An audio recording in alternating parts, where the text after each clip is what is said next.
of us die as followers. And that's because we don't understand our personal leadership gift. Here's my philosophy. Every human was born to be a leader, but not over people. One of the most amazing things I discovered about God is that there are only two animals God related himself to and identified with. And he created them both. One is the eagle. God says, I will bear you up like eagles bear their young. I will stir your nest like an eagle stirs its nest. He kept identifying with an eagle because the eagle is obviously a leadership bird. He's the greatest bird on earth. The second animal God related to is the lion. The lion is the king of the jungle. He is the master of the animal world. And I've seen the lion in action physically, personally, many times when I went to visit Africa. And here's something I concluded, that an army of sheep led by a lion will always defeat an army of lions if they are led by a sheep.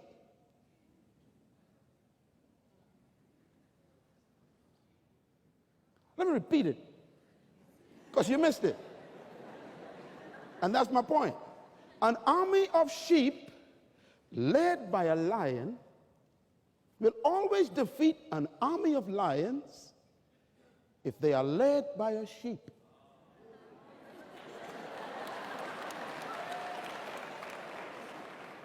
Why?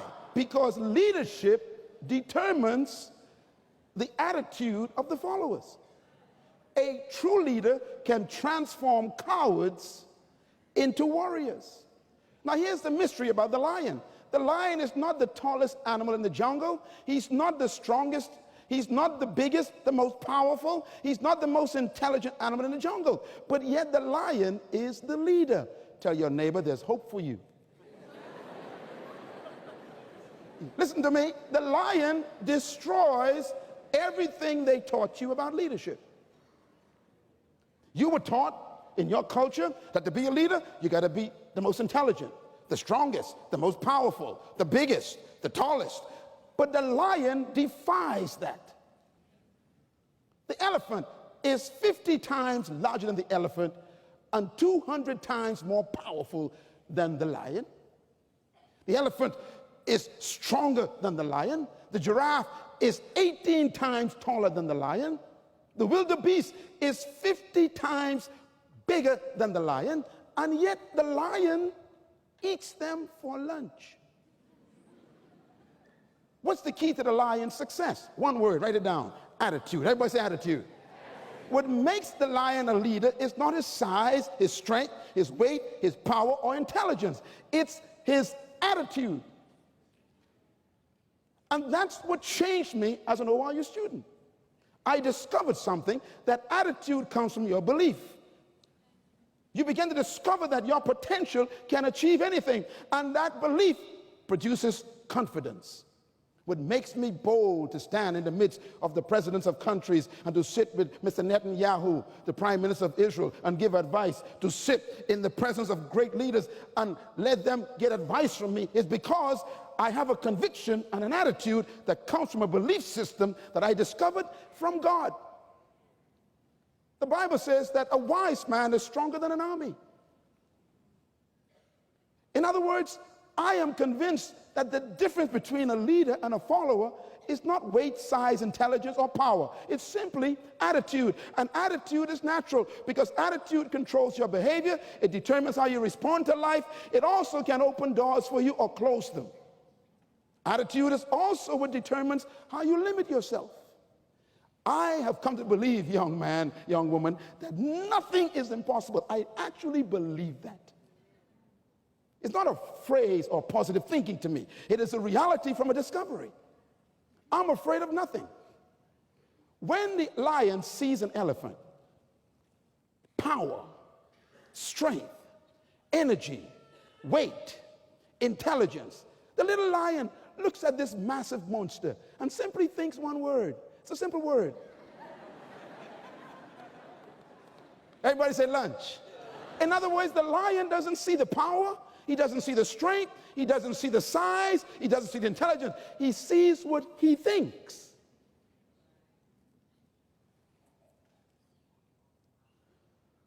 It's lunch. And that perception controls his behavior. In other words, write this down. Attitude determines your limitations. Attitude also is a part of your belief. The lion believes he can eat the elephant. His belief reduces the elephant to lunch. Listen, nothing is as big as it is. It's as big as you see it. Nothing is as powerful as it really is. It's as powerful as you see it. And in other words, your life is exactly what you think it is. An attitude is manifested by that belief system, and therefore your philosophy of life is a product of your ideas of what you see. I've come here today to change you in 30 minutes, because if you can just see yourself differently, everything else changes around you. In essence, let me put it this way, and write this down, please. The power of leadership comes from belief and attitude. Look at those lions. They don't care how big the elephant is, it's lunch. Do you know that the lion looks at the elephant, reduces it to lunch, and the elephant, even though he's bigger and stronger, looks at the little cat lion and actually trembles? Which means that the elephant makes the lion larger than himself. And the lion makes the elephant smaller than himself. And it happens right between the ears. How do you see your dream, your vision? Do you think it's impossible? No, it's simply lunch. How do you get to think like this? I want to tell you something very simple. Write this down. You cannot become beyond your belief system. You are exactly what you believe. And if you want to change, you have to change your belief system. In essence, you will only change when your belief system changes, because you cannot lead beyond your philosophy. And your philosophy is your way of thinking. And you can only lead out of your philosophy because you will change when your philosophy changes. The word philosophy sounds like a big word, but it's simply two words put together. It's the word philo and osophy. Philo means to love. Osophy means to think. So a philosophy simply is what you fall in love with your own thoughts about. A philosopher is simply somebody who loves their thoughts so much they believe them. And every human on earth has a philosophy. There's a man right now sleeping under a bridge in this city on a cardboard box. He has a philosophy of life. There's a drug dealer somewhere in the night about to sell some pills to someone. He has a philosophy of life. Your philosophy is what you've come to believe as truth. And if your philosophy is coming from a wrong truth, or an improper thought, or corrupt ideas, then your life will be corrupt. In other words, Solomon was right. As a man thinketh in his heart, so is he. Here's what I discovered is God's philosophy. You might want to remember this as long as you live, because this is what changed me at Oral Roberts University. Number one, every human was created to lead. What did I say? Every human was created to lead. Say it with me. Every human was created to lead. Now, the problem with that statement is most of you professors in here got a problem with that. Because your first thought is, if everybody's a leader, who's going to follow? I used to believe that. I was born in a country in the Bahamas where we were oppressed by the British Empire for 294 years. We were taught we were second-class citizens and we could never rule. Today, I have the highest honor from the Queen of England called the OBE Award, presented by the Queen herself on me. Now, they used to tell me that I was a half-breed monkey, but now I got the OBE. They were confused. They said, how do you move from being a subjected spirit to a ruler in the world? Simple. I changed my mind. Every human possesses leadership potential, but not the way you think. Every human was born to lead, but most of them will die as followers, and I hope you're not one of them. Stop pursuing a career. That's boring. Pursue an assignment. Leadership is not only your history, you came from it, but it's also your future. You were created a leader, and the world needs your leadership. I had no idea, sitting in this chapel years ago, that I would be called on by entire nations to come and guide them through crisis. I didn't know that trapped inside of me, sitting in the cafeteria, eating that interesting food, that inside of me was a leader who would advise presidents of countries and prime ministers would call me for advice. I had no idea, but inside of me was that great leader. I guarantee you that your professors don't know who you are. Don't believe anything anyone tells you on this campus. Here's why. Here's why. Here's why. In other words, don't believe their opinions of you. Here's why. Because no one knows a product like the manufacturer.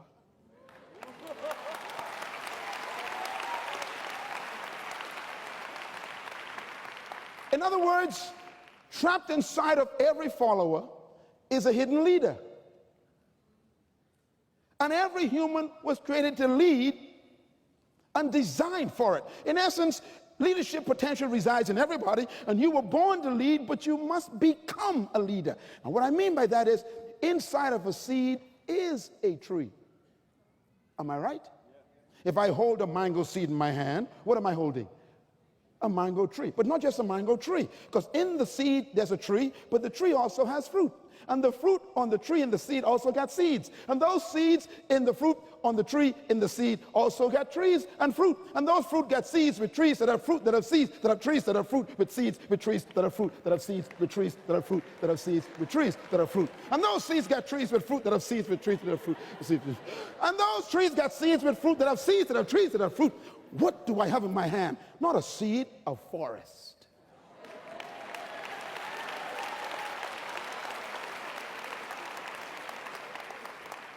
And that's the way God works.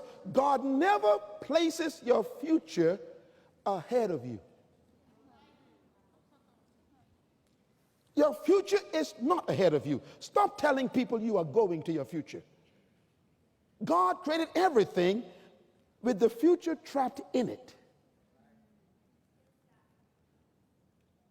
There's a leader inside of you. Freshman, junior, sophomore. Listen to me, seniors. Nobody knows you yet.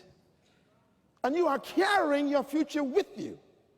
God hid your future where he knew you couldn't miss it. But your problem is your culture has taught you that it's somewhere else. And you spend all your life looking for yourself, and it's trapped. I've come to tell you, young man, even your professors don't know who you are. You're only here temporarily. There are books inside of you. Inside of you is a great leader who's supposed to consult nations. Soccer players, that's only temporary. There's a bigger woman inside of you. There's an awesome man trapped in you. And what you're doing in this phase of your life is just learning how to manifest that self. In other words, you were born to lead, but you must become. The same way a seed was born to be a forest, but it must become the forest. And how does a seed become a forest? Not difficult. Write this down. Environment. If I took a seed and placed it on the windowsill of a tiled bathroom and leave it there for 40 years, it will still be a seed. Why? Wrong environment. And that's why a lot of young people don't become great. They stay with the wrong people, read the wrong books, watch the wrong television programs, and hang around the wrong company. Why? They are trapped in the wrong environment. I discovered years ago that the environment is more important than the product. You take a fish out of its environment, it dies. Take a plant out of the soil, it dies. Take you out of your environment God intended for you, you will never manifest yourself. That's why there's some people who came to this school that you shouldn't be with, because they came here with the wrong motivation. They don't want to study. They don't want to be around intentional development. They want to goof off and eat pizza every night and go off the campus and do foolishness. But you got to be careful. Don't let anyone trap your greatness.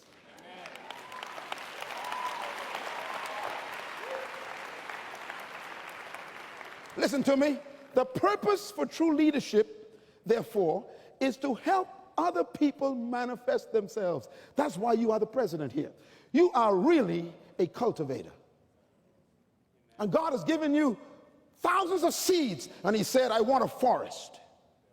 Professors, you're not here just to collect a paycheck. You are a cultivator of a seed. I sat in those classrooms years ago, and some professors said to me, you will never make it. My books are in libraries in 7 universities today.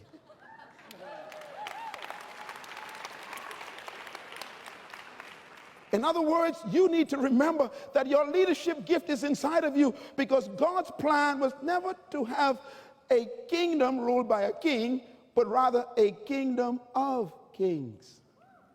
That's why he's called not the king of subjects, he's called the king of kings.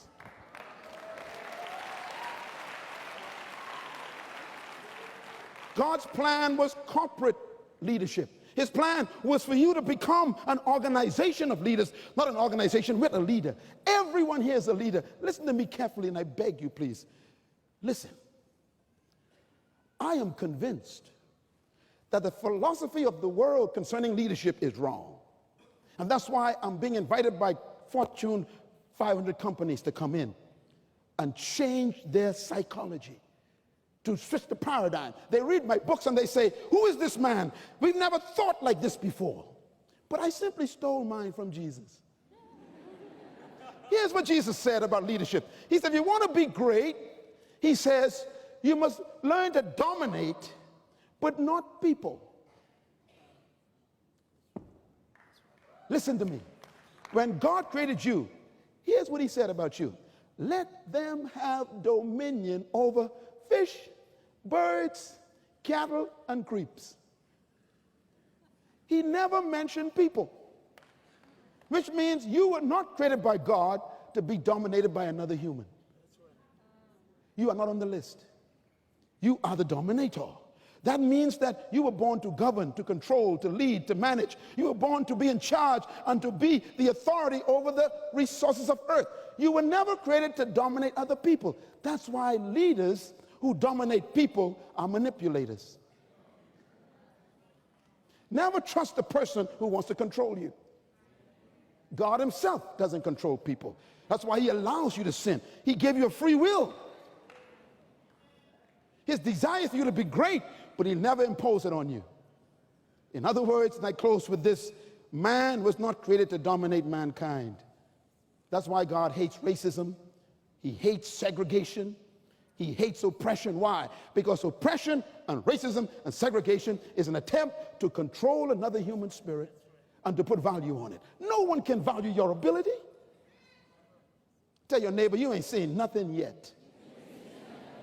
That's right. When you manifest, they're going to be shocked that you are another ORU student that's about to impact the world. Here comes the ORU graduates. Come on, talk to me. In other words, the original purpose, God extended himself to earth, is for you to be kings over earth and to dominate earth in an area of influence. And I say to all of you watching this program today, you were born to be great. You were born to be an influence. Do it and let God glorify himself through you. Enter in as a broadcast of Oral Roberts University, a vibrant Christian university that provides whole person education with more than 60 fields of study for students who are world changers. Come visit ORU with your child or grandchild. Join us for chapel, check out classes, attend a Golden Eagle sporting event, meet the outstanding faculty and students, and discover Oral Roberts University. Enter in.